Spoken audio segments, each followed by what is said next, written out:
Ok. Ahí se van integrando los demás. Ahí les vamos a dar entrada.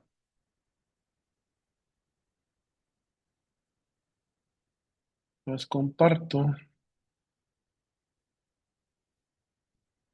Entre los demás van llegando.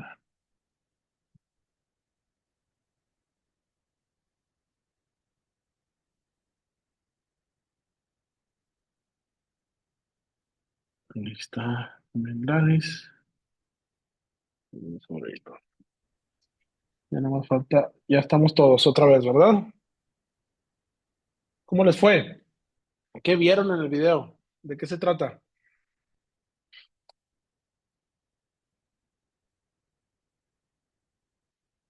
A ver, Andrés, que no habían entrado.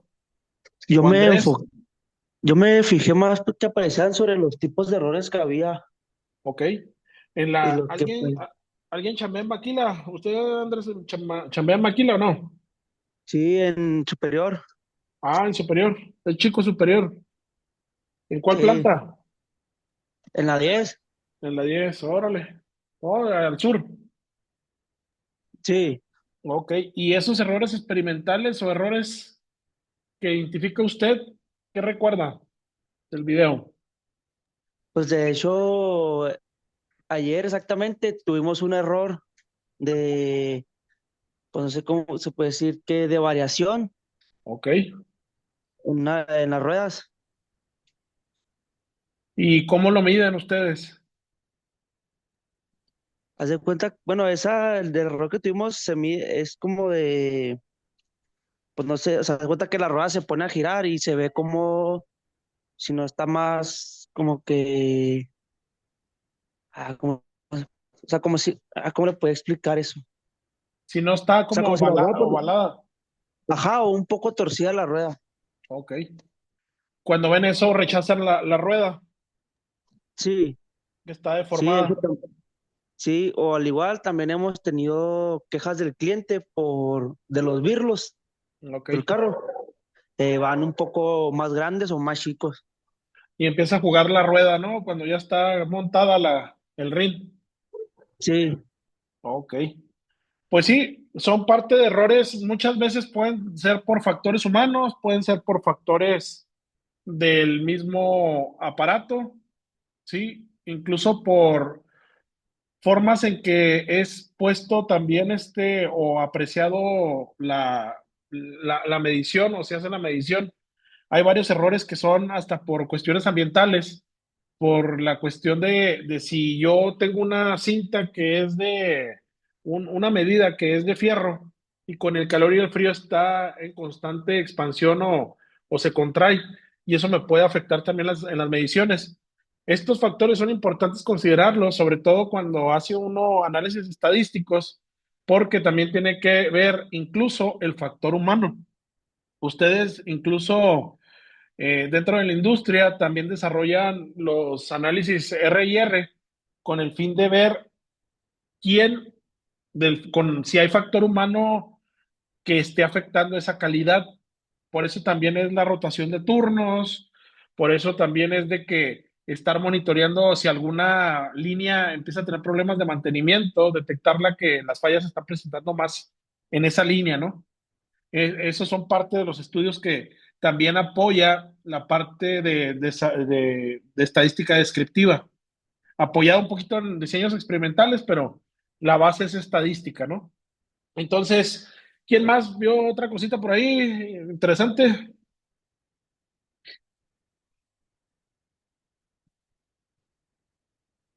A ver, ¿qué más? ¿Qué más? Pues abre definiendo lo que es la estadística descriptiva, Ok, que son técnicas aplicadas para el manejo de datos y que oh, consiste básicamente pues en recoger los datos, ordenarlos y clasificarlos. ok, ok. Entonces, También, realmente, sí, adelante, Luis. pues también que existen técnicas como el diagrama de tallo, algo así, Ajá, histogramas. ese diagrama de tallo y hoja lo habían ustedes oído anteriormente. Es un diagrama muy sencillo, pero que ya casi no tiene uso, pero lo habían oído anteriormente ustedes, ¿o No, no? yo no. Ok, bueno, lo vamos a ver, es muy sencillito, pero nos ayuda también a comprender con quién tiene relación el número o la variable, como que para estar agrupando de dónde salen. Yo creo que tiene un poco de relación con también con los análisis de árboles de falla. Y ustedes los ven como AMEFAs en la industria. Análisis ¿cómo se llama? De análisis de falla les llaman. No, no les ha tocado hacer uno. Análisis AME, de falla, AMEFA. ajá, AMEFA. Mm, no, No. es tipo los diagramas y Chicago, algo así. Tiene un poquito que ver también con los diagramas de Chicago, incluso les llaman también como diagramas de árbol, de cierta manera. Pero bueno, Ok. vamos a verlo de todas formas para que lo vean. Acá tiene más relación con números y cómo se van abriendo esa clasificación, esos grupos con números. Pero bueno, en su momento lo vamos a ver. Pero sí es importante, incluso lo que dice Luis, ir conociendo las gráficas y los tipos de gráficos que nos ayudan a manejar los datos, agruparlos, ver cómo se distribuyen, cómo se comportan, porque parte de esos gráficos nos van a ayudar a describir la población. Si bien, como mencionan ahí, que la estadística descriptiva es un conjunto de técnicas o métodos para el tratamiento, incluso hacen tres caracterizaciones ahí o tres cosas importantes referentes al manejo de datos. ¿Y qué nos dicen? Recolectar. ¿Qué otra cosita se toparon por ahí? Ordenar y Or- clasificar. ordenar y clasificar. Si nosotros generamos la recolección de una manera correcta, de una manera que no traiga tantos errores, y luego la recogemos, la ordenamos, porque debe de tener un orden para poderla empezar a trabajar, y la clasificamos de forma adecuada, podemos hacer conclusiones correctas aplicándole técnicas que nos establecen así como recetas para poder comparar poblaciones o caracterizar una población de manera adecuada. Eso es lo que tratamos de hacer. Y caracterizar una población en base a qué se toparon por ahí también, de qué nos habla con respecto a las poblaciones, qué características hablan de las poblaciones, o oyeron algo de censo y muestra por ahí, sí se lo toparon. Sí, yo sí, profe. Ok. ¿Qué diferencia hay entre un censo y una muestra?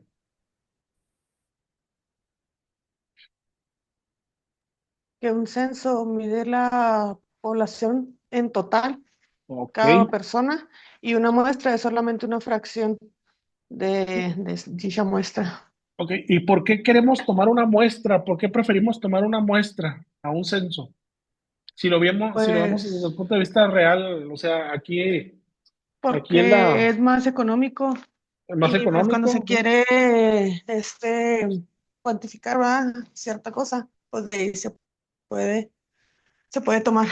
Nos ahorramos tiempo, dinero y esfuerzo, ¿no? De Sí, en cierta el forma. INEGI más. Por eso.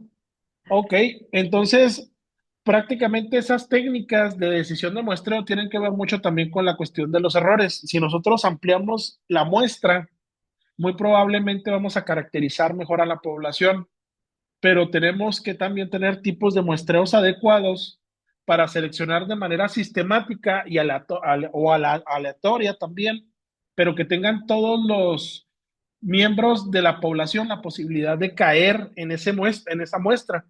Porque si nosotros sesgamos la muestra a individuos de poblaciones que tienen otras características que no van de acuerdo a la media o no representan a la población, podemos caer en estar caracterizando de manera inadecuada a la población. Un ejemplo, si yo quiero medir, por decir, la altura media de las personas de la ciudad de México, por ejemplo, ¿sí? De México, de toda la República Mexicana, y yo hago un muestreo acá en el norte, en Chihuahua, ¿qué pasaría? ¿Hacia dónde estaría sesgando mi muestra? si yo hago ese muestreo de alturas en el estado de Chihuahua? Hacia valores máximos.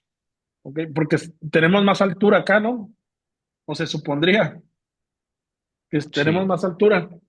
Entonces yo me estaría yendo a la parte alta de esa altura y no, y sesgaría esa, diciendo de que, por decir, en promedio la gente o entre la población, hombre, mujer, en México, mide en promedio 1,70 y pues estaríamos mintiendo o caracterizando mal a la población con la muestra que estamos generando, ¿verdad? Porque no le estamos dando la misma importancia a todos los individuos que hay en la República. Tendría que ser de manera sistemática y representativa. Entonces, esa es otra de las muestras de lo que puede pasar cuando uno no sistematiza y da oportunidad a que sea aleatorio la decisión y la toma de muestras dentro de una población. Ahora, aquí me permito buscar lo otro que también les estaba compartiendo. ¿Dónde quedó la bolita? Aquí había otra.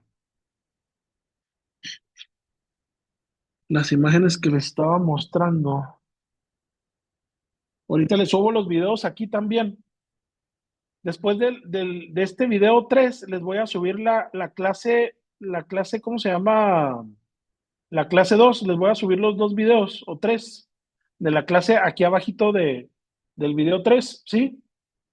Ahorita agregué la parte, esto de tipos de variables, que es lo que estuvimos ahorita leyendo, ¿sí? Y al mismo tiempo subí este cuestionario de definiciones previas que tienen que ver con lo que viene siendo el video uno y el video 2. Ustedes pueden consultar en internet también las definiciones o preguntas. Es un cuestionario de puras preguntas con opción múltiple para que ustedes lo bajen, lo contesten y lo envíen a esta actividad uno, entrega de cuestionario, definiciones previas. ¿Sí? Les estoy dando oportunidad hasta la próxima semana para que lo envíen. Creo que incluso hasta dentro de la misma fecha del jueves que hay clase, me lo pueden enviar.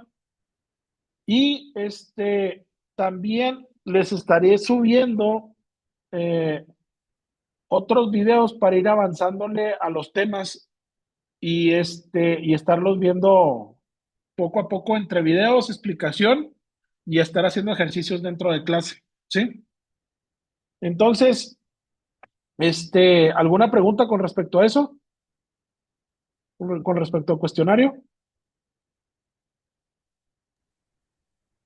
No, profe, todo bien. ¿no? Entonces, sería este cuestionario, lo vamos a subir a esta parte, ¿sí? Esta que estamos viendo aquí. ¿Sale? Profe, disculpe, dijo que el cuestionario va a ser, por ejemplo, con lo del video uno y el video 2, ¿va? Así es. Ah, ok. Igual lo pueden consultar en otro lado, no hay ningún problema. Este, pueden hacer la consulta y luego ya contestar el cuestionario también. ¿Sale? ¿Qué otra Ah, cosita? ok, profe, gracias. Este, déjenme ver nada más dónde dejé el otro para verlo rápidamente. Esto no es, tampoco es, tampoco es. Es la parte 2 de la clase. Vamos a ponerla de una vez. Clase 6 de febrero, parte 2. Ok, aquí lo cerramos. Esto, aquí estamos.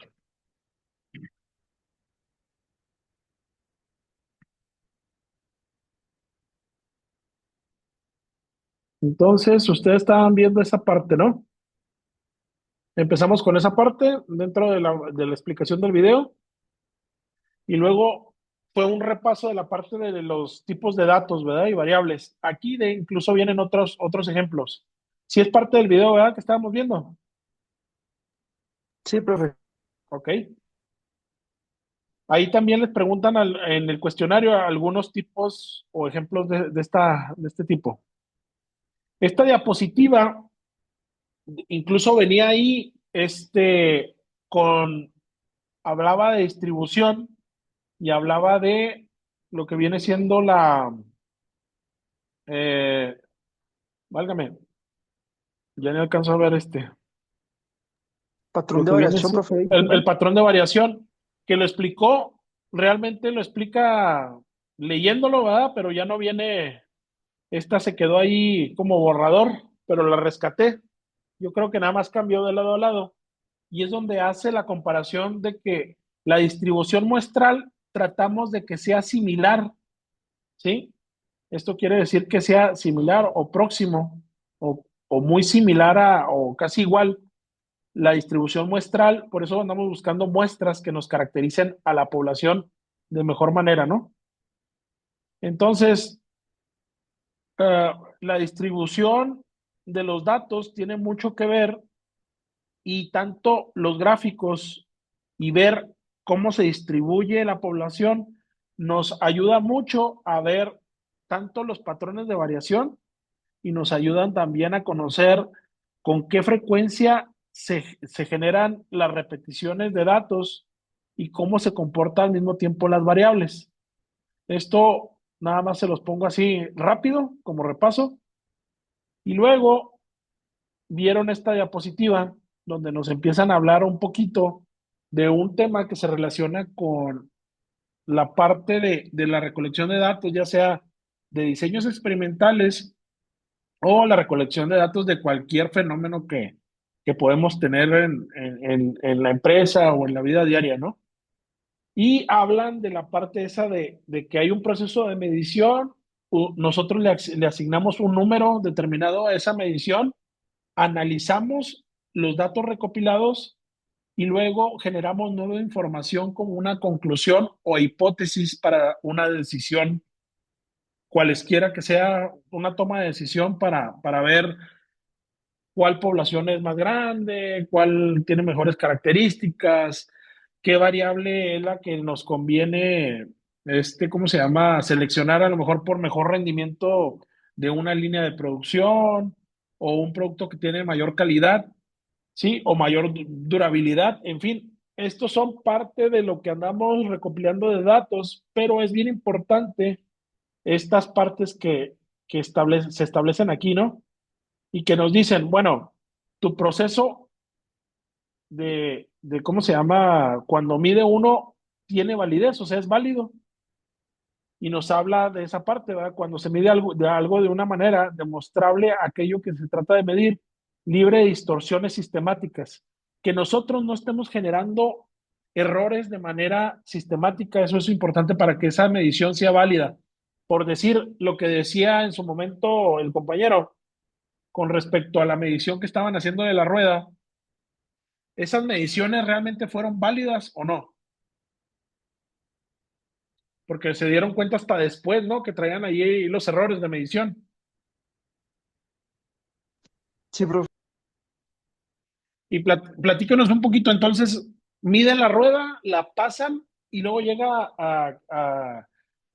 ¿cómo se llama? Inspección final y se la rechazan, ¿o cómo estuvo el proceso? No, es que, por ejemplo, se cuenta que se maquina la rueda y se manda. Y como cada 2 horas hacen un muestreo de las líneas. Ah, O ok, sea, de cada 2 horas agarran una rueda de cada línea y le miden pues todo lo dimensional, ¿va? ok. Y ahí va, y ahí arroja si la rueda está bien o ya está fuera de control las mediciones o está un poquito hacia lo chico, grande dimensional y luego ya nomás te avisan. Pero Ok, ya si la rueda se sale mucho de dimensión, ya te paran la línea, hay que pararla. pues en dado caso, ¿qué utilizan para medirlas? Vernier, láser, ¿cómo le hacen para hacer las mediciones? Pues en sí, por ejemplo, yo nomás, yo lo que uso para medir es un micrómetro, lo Un que uso micrómetro, yo nomás. ok.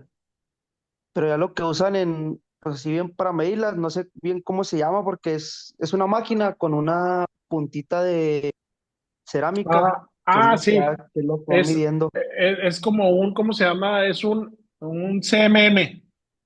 Ajá, sí. Sí, está pegándole.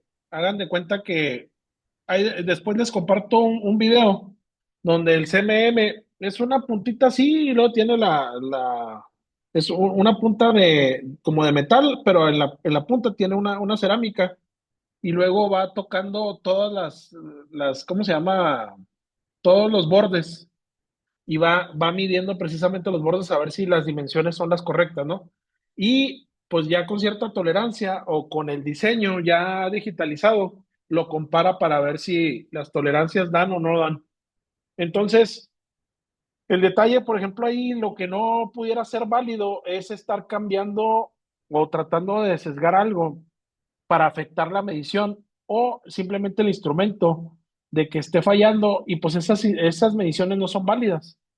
De cierta forma nos está generando conflictos y pues sería descartar a lo mejor hasta el equipo con que se está midiendo, ¿no? O volverlo a recalibrar para que esas mediciones realmente sean válidas para tomas de decisiones. Ahora, también hablaban de la cuestión de la confiabilidad.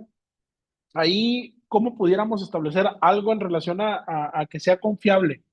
Se relaciona también mucho con la cuestión de la validez, pero esto, ¿qué fenómeno pudiéramos o cómo lo pudiéramos interpretar? A ver, vamos a preguntarle a Gladys. A ver, Gladys, ¿para usted qué sería confiable?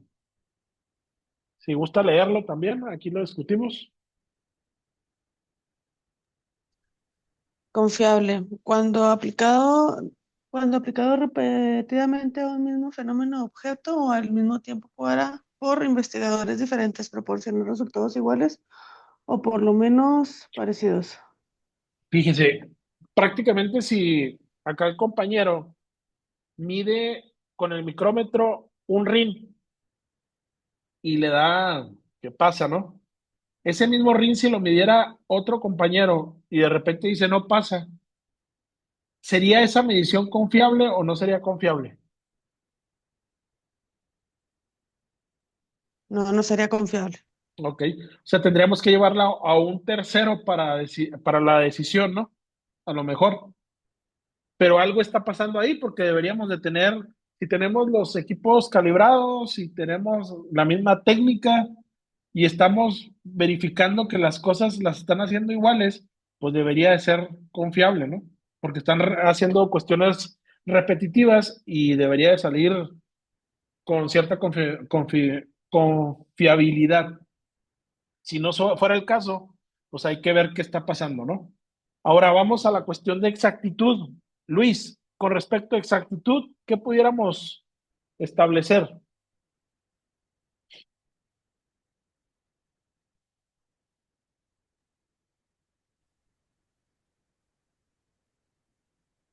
Luis, Pues de que estuviera dentro de los parámetros aceptables. los parámetros aceptables. Mm, lo que estamos tratando de medir sí son los parámetros y si están dentro de aceptación, pero prácticamente la exactitud, haga de cuenta que si usted va a medir vamos a suponer un peso, ¿sí? Y hablamos de que la balanza qué tan exacta es, ¿a qué nos estaríamos refiriendo? Si haga de cuenta que agarramos A la una, precisión, a la precisión del instrumento. ok, esa es precisamente la parte que viene posterior a esta diapositiva y de repente empezamos a ver precisión y exactitud, a confundirlos un poco, ¿sí? Prácticamente si vemos esta parte, ¿dónde estamos? Esta parte que está aquí, les voy a borrar también la imagen para que puedan ustedes ver de mejor manera. Precisamente aquí es donde quería que empezáramos a discutir esta parte. A ver, Ángel, si nos pudiera leer lo que es exactitud. La exactitud depende principalmente del instrumento de medida y está en función del error absoluto.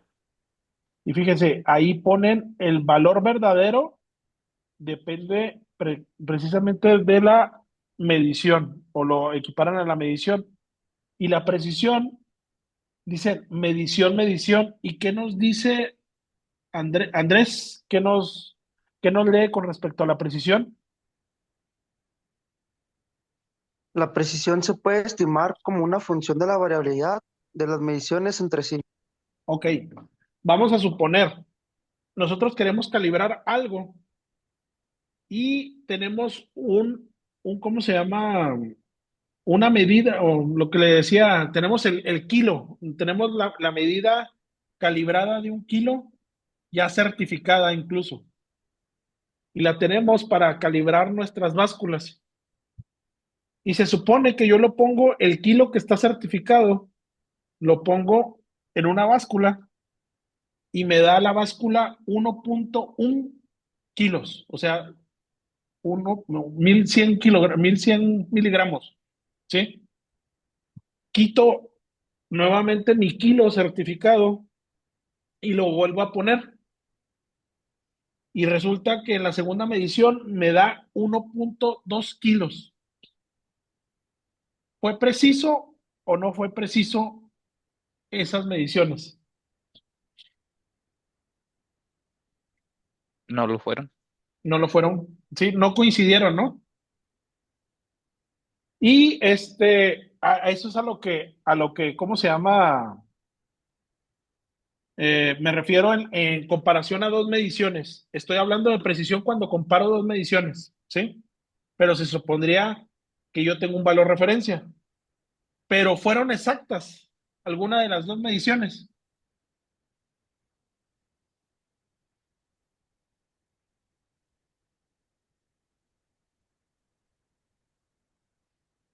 Tampoco fueron exactas, ¿no? Porque no es el valor verdadero. Ujú. Estamos. Pero ahí dentro de la exactitud, sí pudiéramos hablar de precisamente ¿cómo se llama? ¿Qué varianza o variabilidad tiene? ¿O qué tanta exactitud tiene? Y podemos decir, tiene un punto 2 más menos punto 2 de exactitud, ¿sí? O punto 1 de exactitud, ¿sí? Hacia arriba o hacia abajo. ¿Sí estamos? ¿Sí estamos o no estamos? Sí, sí. Sí, ya más o menos.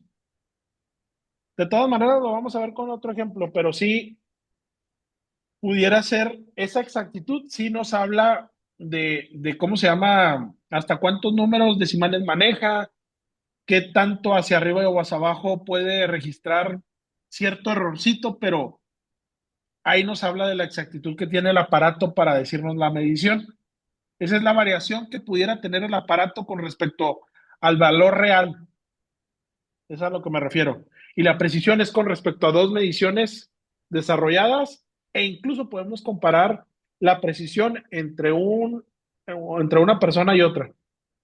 Entonces, prácticamente, aquí también vemos los tipos de errores que les comentaba, tanto los instrumentos, ¿sí? Como el operador, como los factores ambientales, las tolerancias geométricas y los objetos a medir pueden generar errores al momento de sacar datos, al momento de estar midiendo, ¿sí?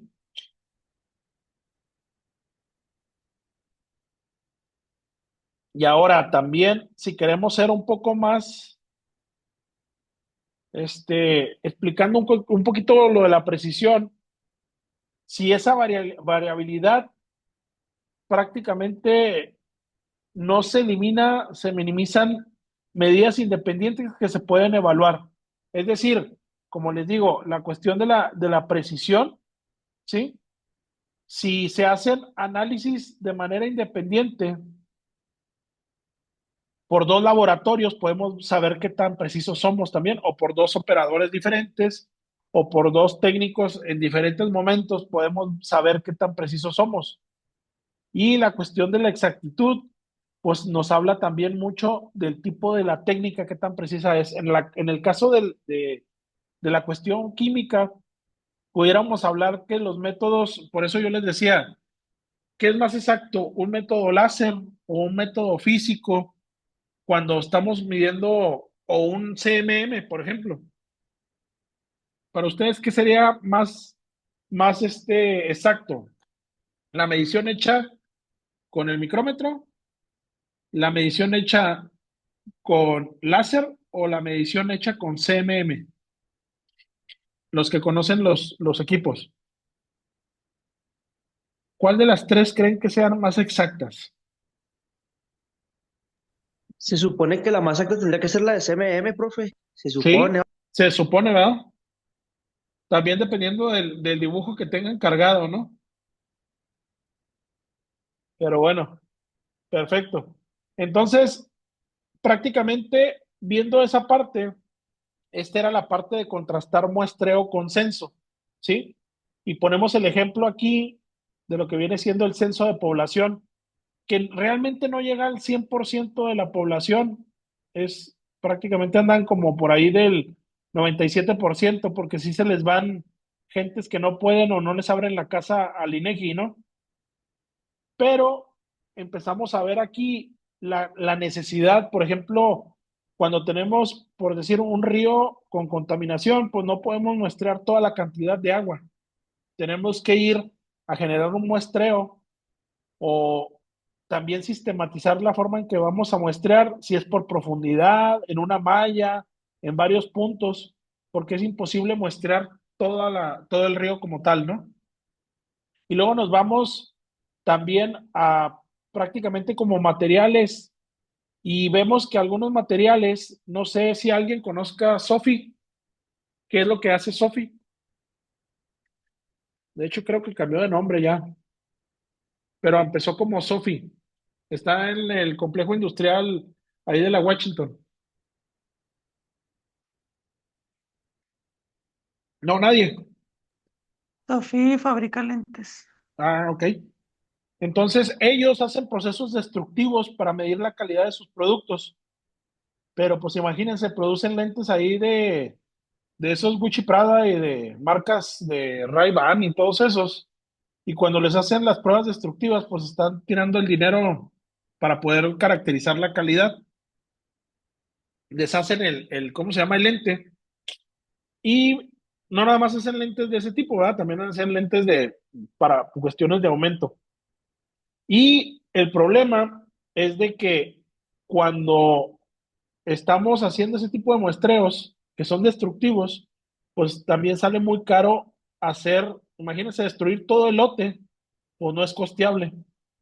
Y tiene que estar muy bien planeada la muestra para poder tener representatividad, como les decía, porque muchas veces dentro de lo que viene siendo los hornos hay problemas de orilla, porque no se calienta de la misma manera el horno, o muchas veces también los muestreos se tienen que hacer como un proceso de malleo para poder tener localizado dónde se están dando los problemas dentro de los hornos o de ciertas áreas, ¿no? Por decir, ¿cómo se llama? Otro tipos de muestreos, así como de vegetación o incluso así como mallas que se hacen para checar en el caso de ambientes laborales, que se mide la parte de iluminación o la parte de ruido, se parten o se cuadriculan las áreas para empezar a determinar dónde está el origen o dónde está la deficiencia de iluminación, ¿no? Entonces, esos son tipos de muestreos diferentes que se dan con el fin de caracterizar ciertas áreas y ciertas recopilación de datos diferentes dependiendo del tipo de ambiente o lugar donde estamos recolectando los datos. También, un poquito viniendo como ejemplo, aquí nos ponen por decir un muestreo que se desarrolla con un proceso que está produciendo pastillas, ¿sí? En un lote determinado, pero que se hace de manera sistemática, como lo hacen ustedes ahí con los rines, que los muestrean cada 2 horas, ¿no? Pues aquí el muestreo que proponían para dar control de calidad a las pastillas era muestrear cada 10 pastillas producidas. es una forma de un muestreo sistemático aleatorio, lo cual venía un poco más descrito aquí en esta diapositiva, ¿no? Y contrastan ahí lo que viene siendo los muestreos aleatorios, que son los más comúnmente utilizados, o también el sistemático o pseudo aleatorio, como el caso de la pastilla, ¿no? Entonces, muchas de las veces también se utilizan este tipo de muestreos, sobre todo para las cuestiones de a granel, como el caso del cemento, llantas trituradas, lácteos, o sea, polvos de leche, en fin. Entonces, prácticamente esto es parte de lo que empezamos a ver con muestreo y censo. Y por último, nada más en los errores que caemos o podemos caer cuando realmente estamos haciendo un contraste de hipótesis. Que esto lo vamos a ver ya más al final cuando veamos distribuciones, pero es importante establecerlo porque pudiéramos estar caracterizando de manera inadecuada a la población y tomando decisiones inadecuadas cuando no conocemos o no contemplamos este tipo de errores que se puedan dar. ¿Alguna duda, comentario, compañeros?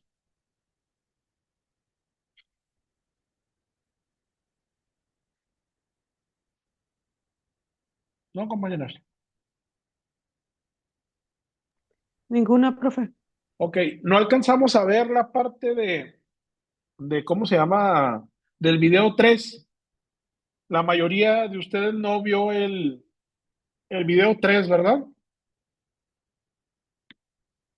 A lo mejor, no sé si Luis. Ese sí no lo vi, profe. Ok, bueno, entonces, miren, les voy a subir otro video más para que me hagan el favor de ver el video 3 y 4 para la semana que entra y dentro de la primera hora ver los ejemplos, ¿sí? Ese video que les estoy compartiendo habla sobre lo que viene siendo medidas de tendencia central para caracterizar una población en, en lo que viene siendo datos no agrupados. Es decir, son datos que se recopilan y no se agrupan, no se grafican, simplemente se ordenan de mayor a menor, digo, de menor a mayor, con el fin de caracterizar su media, su moda y su media, mediana y moda, ¿sí? Media, mediana y moda. Que esas son las medidas de tendencia central iniciales que vamos a ver, ¿sí? Para datos no agrupados. Entonces, les pido que lo vean y que también atiendan lo del cuestionario y nos vemos la siguiente semana. ¿Les parece? Ok, profe. ¿Ok? Traten de todas maneras pasar en limpio los ejemplos que vengan en los videos para repasarlo de forma práctica en la siguiente sesión, por favor. ¿Sí? Sí. ¿Dudas, comentarios?